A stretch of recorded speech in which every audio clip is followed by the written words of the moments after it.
Hello, beloveds, and welcome back to the Enlightened Podcast. I am your host, Uluyanda Kumbuza, and welcome to the space where we explore what it truly means to live well and work well too. Today, we thought we've wrapped up season 6, where we were talking about source strength, but we thought, no. We can't just close off this season without a bonus episode. And when I say bonus, you'll understand why when I introduce to you my guest and what exactly we'll be speaking about. So, when we think about, the professional world and we think about our ambitions and we're talking about professionals, we wrestle a lot with how to stay authentic. And I know this is something that we as women will lack and struggle with, and being intentional and grounded in our careers. So in a world that glorifies, being hustle culture, work well and, don't sleep, first in, last out, right?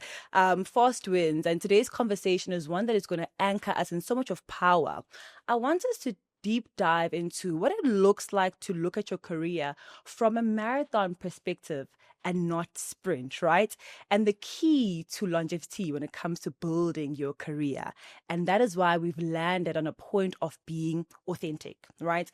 I want to introduce my guest, but I thought before I read out the big, bold stuff that she's done, we met at an event, and I wanted to be very specific by saying one of my favorite events in the year, right? Every time we fast approach the Bold Women Awards, I'm always crossing my fingers. I hope I get the invitation, right? And this was the second Bold Women Awards that I attended, held by Verve. And let me tell you, this one was special because not only from just, congratulating and celebrating the bold women that were part of the list and being shortlisted, we also got to make special connections. And we were speaking offline about the power of just, putting yourself out there, using your voice and networking. Today, I get to sit down with Aimee Kellen, who's a seasoned global marketing executive with over 15 years of experience when it comes to building luxury, lifestyle, and heritage brand. She currently serves as the regional marketing director for Moet Hennessy in the Middle East and Africa, where she leads the strategy for the most important and most iconic brands in the world. And yes, she is female, right? But beyond the boardroom, Aimee is passionate about mentorship, intentional leadership, and paving the way for women who are navigating male-dominated industries. I know in this platform, we get a lot of questions around how do we stay authentic? How do we keep our heads held high as women? And today, we're going to be drinking from her well of wisdom and the authentic voice in the world of leadership. Aimee, welcome. Wow, what an introduction. Sure, blew me away. Thank you so much. You have no idea. I know that we've been speaking since we've met at the awards, but I think being here and sitting here with you today is so surreal because we've made it happen, but also you've said yes to this all the way from Cape Town, so we don't take this moment lightly. And yeah. Thank you so much for having me. And I think your intentionality is something that really struck me at that dinner. And I think that's what really, time is limited and we have to focus where we channel our time. And I was really delighted to spend some time with you. So thank you for the opportunity. Thank you. And I think let's just start there. What was it about that moment for you that you wanted to open up the table to meet the women that you were sitting around? These are round tables, 10 women. You have no idea who you're sitting next to. The first thing you want to do is be on your phone or talk to the person next to you. Aimee was sitting literally one person away from me, and she's the one that opened the discussion at the table. Why? I just think, we have these opportunities to connect with people, and we're sitting in a room with powerhouse women. It's a really curated list of individuals that everyone takes a long time to put together. And it's just a pity if we don't know who's at the table. Right. So I think for me, I was sitting there and we've got everyone side by side, and I knew some of the names, but I didn't know everyone obviously well. And so I just thought, let's go around the table and introduce ourselves. We do it in meetings, we do it in forums, but why not do it at a dinner when you might not, know the people opposite you, but could foster something so magical. And I think I'm so glad I did it because so many of the people have connected and some wonderful things I'm hoping will come from it. Yeah, absolutely. I think we've mentioned your title, which might scare people away, but just break it to us in layman's terms. What does a day in your life look like? What is your role? And why do you love what you do so much? So my role is to drive the strategy of our global brands within Middle East and Africa. So I'm really fortunate to work with incredible people across the region. So we have marketing teams across Middle East and Africa. And my role is really to take the global vision for the brands. And, each maison, as we call them, has a clear vision, a direction of travel where they want to go and what they want to do with the brand. And they share that with us. And it's our job to find how to bring that vision to life in a way that's locally relevant in the markets in which we operate. So I work with our brand managers and our marketing managers and marketing directors and make sure that we're bringing that strategy to life across Middle East and Africa. I'm so eager to know, every time you are meeting people, do people ask you for some verve or Moet or Hennessy? Goodness. Your family, maybe? Every time. When Auntie Amy's coming, we've got some good drinks, right? Yeah, no, it's a privilege, I think. We were just saying earlier as well offline, I think it's a privilege to work with brands you truly love and respect and admire. And I think it goes back to your, intro around authenticity. You've built such a powerful career over the years. 15 years in leadership building, right? It almost, and which is why we've even titled our topic around your career being, a marathon and not a sprint. What does leading with authenticity mean to you personally? For me personally, it's about really knowing yourself and really knowing your values and what drives you as an individual, because I truly believe the best leaders are the ones that show up authentically, where they feel passionate about what they do and they know why they do what they do. And yeah, I feel that the leaders I've been most inspired by or most driven by are the ones that were very authentic and knew what they stood for, knew what they believed in, and communicated that well, consistently over time. And so for me, that's, very important. Absolutely. And I think I'm very interested to know, because, when your career started out many years ago, did you know that this was where you wanted to be? Because I often, and we've had this offline as well, think that when people look at us now, they think you've always known, you've always had it figured out. Tell us about the moments of discovery that have led you to be where you are now. It's such a great question. And I try as much as possible to support people when they're navigating, those changes, because it's hard, you're Absolutely. 18 and you're finishing school and you have to make decisions. And no, it wasn't always, easy for me. I was being influenced to study business science at UCT. And there was many people that said, you should do CA, you should do the finance route, it's safe and secure, and you can go to one of the big four and da. But I really just had this inkling that I needed to balance the business side of things with art and creativity and people and connectedness, I would say. So no, I didn't always know I wanted to do marketing, but I'm really glad I did. Yes, you did. And then once I started my career, I was very fortunate to start at SAB Miller on a graduate program, which was an amazing opportunity to learn and to discover multiple areas within the business. And then I had the opportunity to move back to Cape Town from Johannesburg and to work in our local distributor, IGBC, who distributes Moët Hennessy brands. And that's where my passion for luxury really began. And I really... I'm trying to find the best word. I think I'm really pride myself on working with heritage brands, because I think as a marketer, it's even more challenging because we're not able to just redefine the positioning of the brand or redecide, where we want it to go. In some brands, you can change positioning or change storytelling or change look and feel regularly. But our brands, some of them have, were started more than 250 years ago. So we have to pay tribute to what the founder's vision was. And I really enjoy that. And I think that's what I love about them so much. We often talk about soft skills and look at things like integrity. We look at empathy and a lot of self-awareness.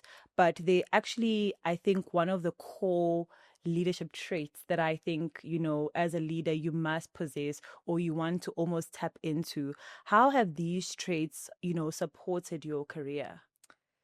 So I call them power skills, Yay. not soft skills, because I think soft skills makes it feel like a nice to have. But actually, to your point, when you have them, I think they can supercharge your technical skills. So I think they're power skills.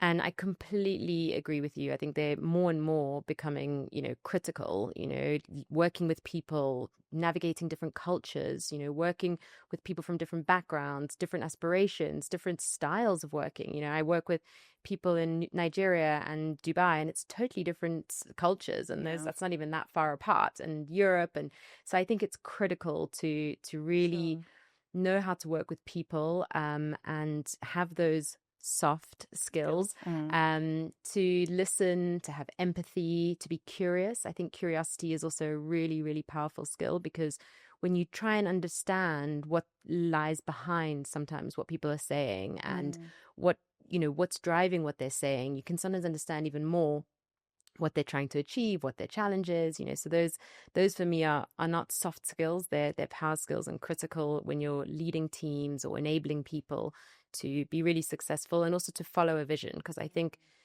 it's too easy to just tell people, what you think they need to do. I think you need to convince them that what we think is the right way to go, or the vision, is something they can buy into. And that requires that kind of empathy, listening, converting, as opposed to just telling. And now that you're saying that, I'm actually thinking of all the times when I've actually, been convinced or influenced in today's language. It's because I've also almost resonated with those skills. The people that I can say influence me, I gravitate more towards these powerful skills that we are now speaking about. Yeah. Marketing is both, a fast-paced and high-pressure environment, I'd like to think. How have you, managed to stay grounded, especially in such a competitive space? Two things, I would say. One is making sure I find time to fill me up, because I think, as the saying goes, put on your mask first. But I think, leading takes a lot of energy, and it's really important to make sure you're filling yourself up. And I do that with a few different ways. I practice yoga, which I love. I really enjoy being in nature. I love art. So I make sure that I punctuate my months with those sort of moments to make sure that they're there, and they slow things down, as you say, because it is fast and busy and dynamic. But I also anticipate. So I think I don't just go week to week. I'll spend time looking 3 months ahead and working backwards. And I think that really has supported me and my team to make sure that we're not chasing our tails. And I think that's really something I never enjoyed when I was younger in the working world, getting asked on a Friday to do something for a Monday, because then it feels like you never have a break. Yeah. So I've tried to be quite conscious and quite intentional and mindful about that, and try and anticipate as much as possible, so that we can work, with a fair amount of time to make sure we get to our milestones and our deadlines without the unnecessary pressure. Of course, there's always some time pressures, but as you say, if we can avoid them, I always think we should. Yo, absolutely love that. And I think that was our focus when we were looking at this past season, speaking around soft strength, knowing when to stop and refuel yourself, so that when you come back, you're even, better, right? Yeah. So we often see very much polished success stories, but not the behind the scene type of work, right? Were there any moments for you specifically where you felt like you'd have to shrink, adapt, or even almost prove yourself, especially as a woman in the corporate world? I have been very fortunate. I've had some incredible male sponsors in my career, and there were many times when I was the only female in a boardroom with 9 men or 6 men. So you're absolutely right. It is a male-dominated environment, but it's absolutely changing. And I think that's really something that I've enjoyed as well. So if I think about, in 2008 to now, it's a very different environment. Yeah. And I think to your earlier point around power skills, women naturally flex those quite well, I would say. And I think that's served us in, continuing our growth and leadership, which is great. Yeah. So I would say I don't have one or two, instances that stand out. But I think it's kind of that behavior, or learning to nourish and make it a habit to speak up, to share your opinion, not to shrink yourself. When sometimes it's not others are creating it. Sometimes we do it ourselves as women. We think, but actually I've tried to really be conscious and intentional about making sure the right voices are heard in the room. And I think beyond myself, now that I've had that journey, I'm quite passionate about, when somebody says something and nobody really hears it, and they pick up on, Mr. So-and-so, when actually Miss So-and-so said it that, yeah. 15 minutes before. I'll be like, it was a great point you made, but I think that's exactly what so-and-so said. Oh, wow. Because I think that's also important. You know, we need yeah. to make sure that, and I think that's part of leadership, is certain people are more extroverted and, you know, they'll contribute, but others are slightly more shy. And it's important that we bring out the best in people and make sure we try and balance everyone that's around the table. What would you say is the one best advice that one of your male sponsors has ever shared or taught you when it came to just growing in your career? Two things. The first is give opportunities to people for them to be exposed. Sure. Exposure helps. And it's so true. And I'm really fortunate because I had a male sponsor who very early in my career gave me opportunities where I was significantly younger than some of the other people in the room. But he said, no, you should be there because that's the role you're fulfilling here and you should be there.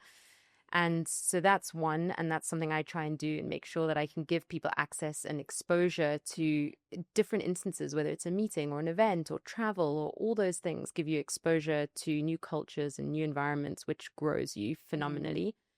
And the second, I would say, is pay it forward. And that's, I've often asked male sponsors, people who have been incredibly supportive to me, how can I thank you? You know, because you've been, you know, and even if it's just a sounding board, you know, someone who I'd be able to, you know, call and ask advice, and they're still mentors today.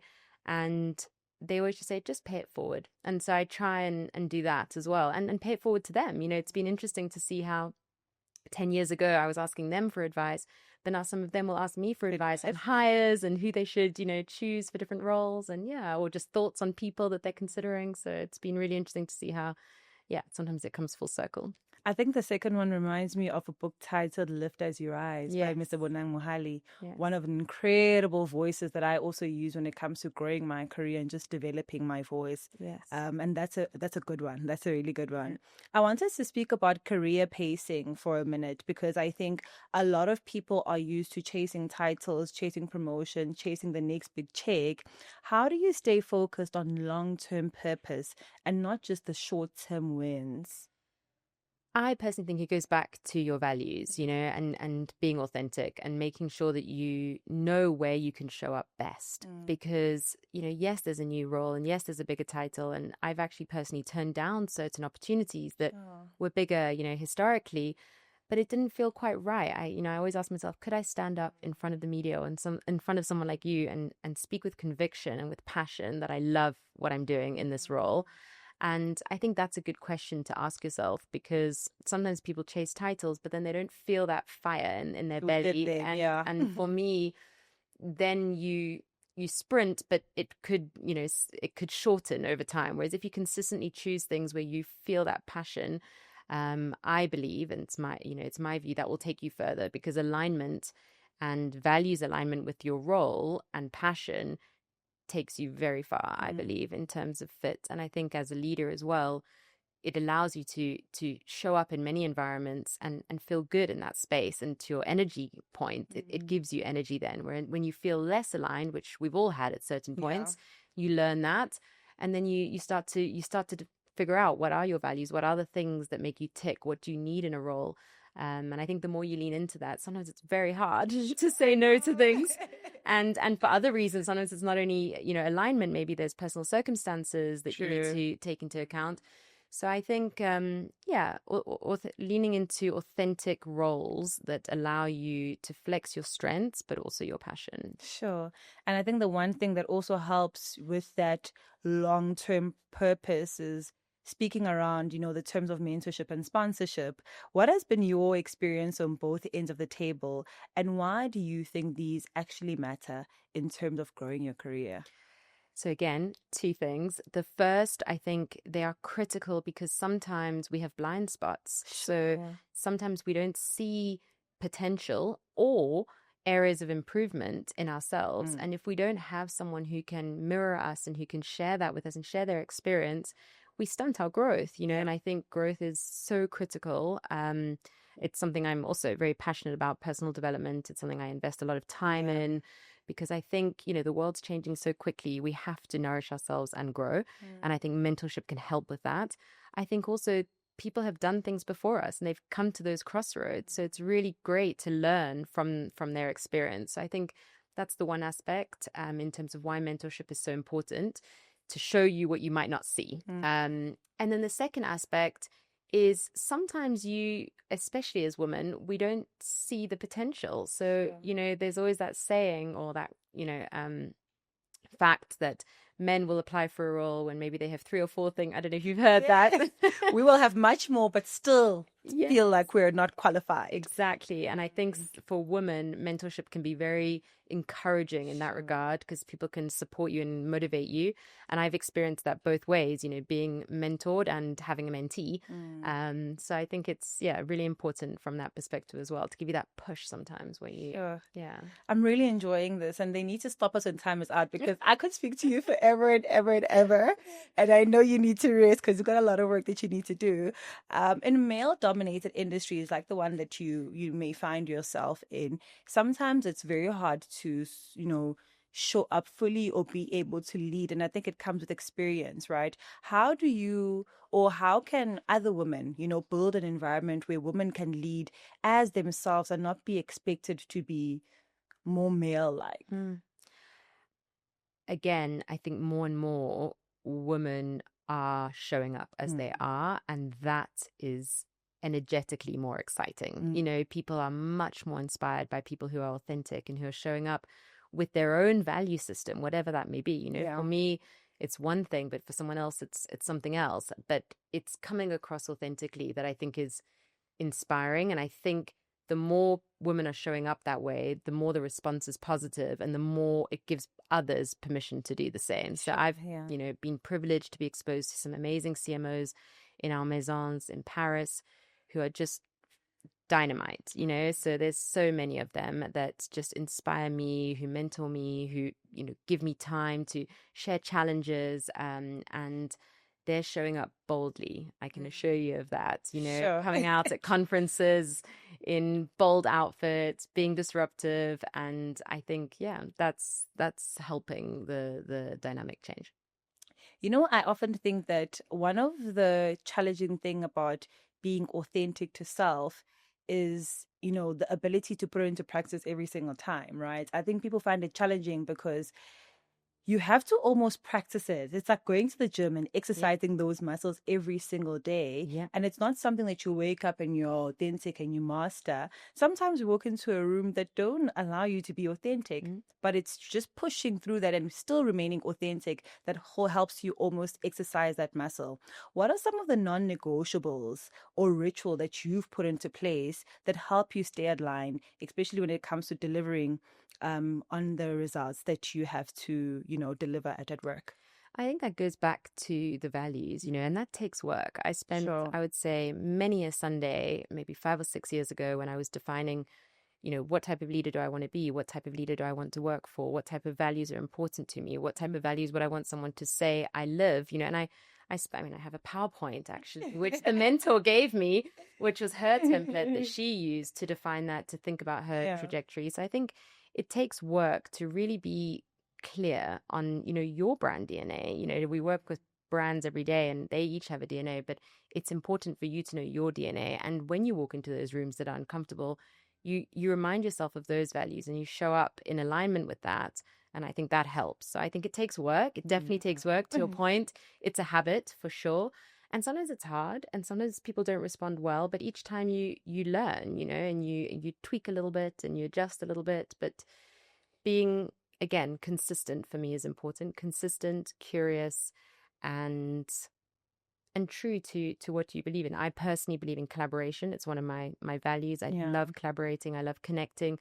For some people, it's frustrating that they'd rather just get it done. I love hearing everyone massaging it a little bit and then going. So I talk about that and I tell people that's important for me. So if someone wants to opt out, they can. So I think another part of it is expressing what you value and expressing how you want to show up in the culture you want to be a part of. I often tell my team, this is the culture I want us to have. Do we agree? And do we want this for each other? And we nurture it together. So we've collaboratively defined the way we want to show up. And and our culture, and that allows us to collectively practice it, which also helps. Yeah. I think I want to commend you and your team, and I think the brand in its entirety. Just thinking about the Bold Women Awards, we're only exposed to a fraction of the team dynamic and the work that you do. But I think just seeing and witnessing the collaboration, how the male leadership sort of opens up the platform for females to take charge and be the ones leading, for me is just extraordinary, right? And I think the aura, the atmosphere that we feel during these awards and dinner is true testament to the work that you guys do on every single day. And I think it's quite commendable. What is it about that platform for you that deeply resonates? Because I know you're very passionate about women. Tell me more about the work that you guys do when it comes to the Verve Bold Women Awards and other platforms that you've created that, sort of opens up, opportunities for women, even males out there. Thank you. That's very kind. It really is an amazing platform, and to your point, it's been built with a lot of heart. From our president Jean-Marc Gallo, president of Veuve Clicquot, he believes passionately about this platform. He flew all the way to Nigeria to be there last year with us for the awards in Nigeria, and he travels across the globe because he genuinely believes in what it does and how it gives visibility to women. And its premise was really to be that, to honor Madame Clicquot, to honor her audacious, pioneering spirit, where she, was one of the first businesswomen of our time at 27 to take over the house. Sure. And she led the house with what they often called an iron fist and a velvet glove. She was determined. She was a pioneer. She was an innovator. And thanks to her, she transformed so many things within the Champagne region. And it's that spirit that we try and foster in the Bold platform. And again, we had some amazing people at our Maison in Paris who've been working tirelessly over many years. And I was fortunate to be on the brand board where we, discuss together how we're going to build this platform. And at the center of it always is, how do we put the woman front and center? How do we give them visibility? So, of course, celebrating the heritage of Madame Clicquot, but being very mindful of giving visibility. And I think it's really cascaded, through just hearing your response, it's really cascaded. And it's Definitely Katie in our South Africa brand team is incredibly passionate about the program, and she's driven it for many years now in South Africa. And you got to witness where it was this year, which I also thought was a wonderful change from where it was before with a sit down dinner. Nigeria as well, we have a lady called Somi who, again, for many years I really wanted in Nigeria, but it's a lot of work and it's hard to put it on. And when she joined the team, she said, I want to do it. And she took it and she ran with it. And colleagues in Dubai, they launched it. So we've had a lot of firsts in Middle East and Africa region, which has been great. And I'm really proud of also who we've been able to acknowledge and how they've run with the platform. Just not long ago, I was in Champagne and we hosted the two winners from South Africa and Nigeria with all the other winners from around the world. And honestly, I have goosebumps just thinking about it. But these women did us proud as African people. They really did us proud. They were so celebrated by everyone from around the world, and it was so much fun as well, and so dynamic, and always had the best outfits, if I do say so myself. They were dressed to the nines, and I think that's what also gives me energy, is seeing that and seeing what it means to them and how it's supported them to have visibility and to see their businesses grow over the years. And I think that fuels all of us internally as well to keep going and keep investing in it. If you could leave our audience with just one truth around success, being authentic, or around the long-term game of leadership, what would it be?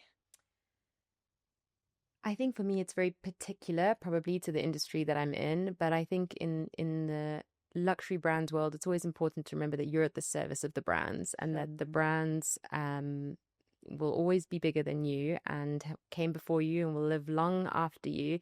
And it's your job to think always, what chapter can I add? What's going to be the headline of the chapter while you have the privilege of curating or working on those beautiful brands. I always think to myself, and I tell my team, think about what chapter do you want to add while you're in this role. You might be in this role for 3 years and then you'll be on another brand. Think about what you're going to add, So I think that's important, to always be mindful of the service you contribute, during your time in that role.